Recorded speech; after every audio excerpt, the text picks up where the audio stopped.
Today, we're tackling one of the biggest modern challenges: information overload.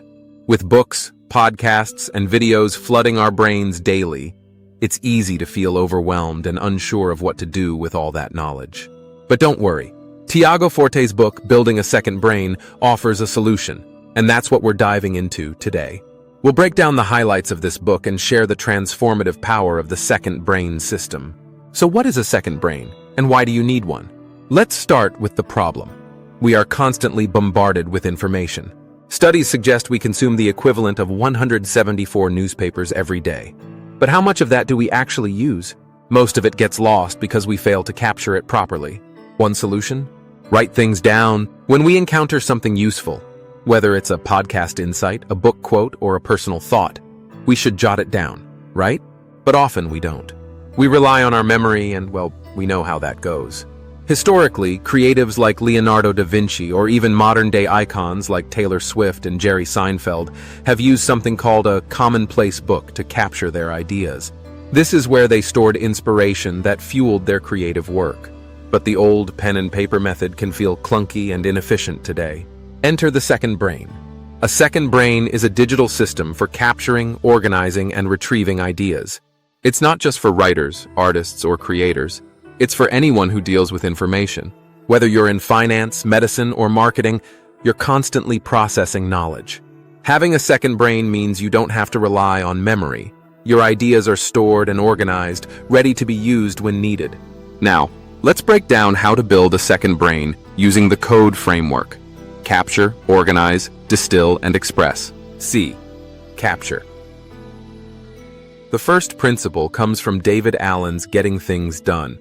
Your brain is for having ideas, not holding them. So, we start by capturing ideas and information into a reliable system. Whenever something resonates, a book quote, podcast insight, personal reflection, write it down. For example, I use Apple Notes or Notion to capture everything that sparks interest.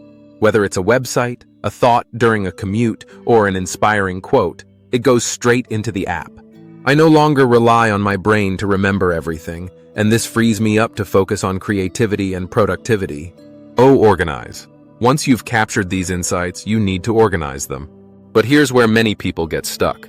They try to organize by source, like creating separate folders for books, podcasts, etc. That approach isn't very effective. Instead, organize by actionability. Ask yourself, where will I use this information? For instance, if I'm writing a book, I dump everything related to that project into one folder, regardless of the source. Modern note-taking tools have powerful search features, so there's no need to over-categorize. Keep it simple. D, distill next, comes distill. Boiling down the essence of your notes. It's like supercharged highlighting. When you capture information, mark the key points so you can quickly reference the most important takeaways later. This technique, called progressive summarization, helps to surface the gold within your notes. Finally, express your ideas. A second brain isn't just about hoarding knowledge. It's about sharing it and creating something from it. Whether it's writing an article, creating a presentation, or, like me, making a YouTube video, the information you've stored in your second brain becomes the foundation for your creative output. Now let me share how the second brain has changed my life.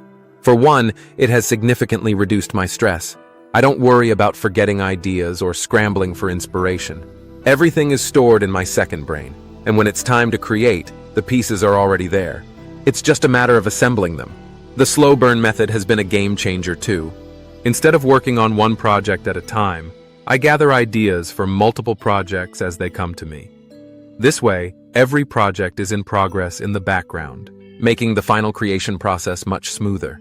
In short, building a second brain has transformed how I handle information and has helped me become more productive and creative while keeping stress levels low. If you're interested in managing your own information better, I highly recommend giving this system a try. Thanks for watching. Don't forget to hit subscribe for more book insights and productivity tips. See you in the next episode.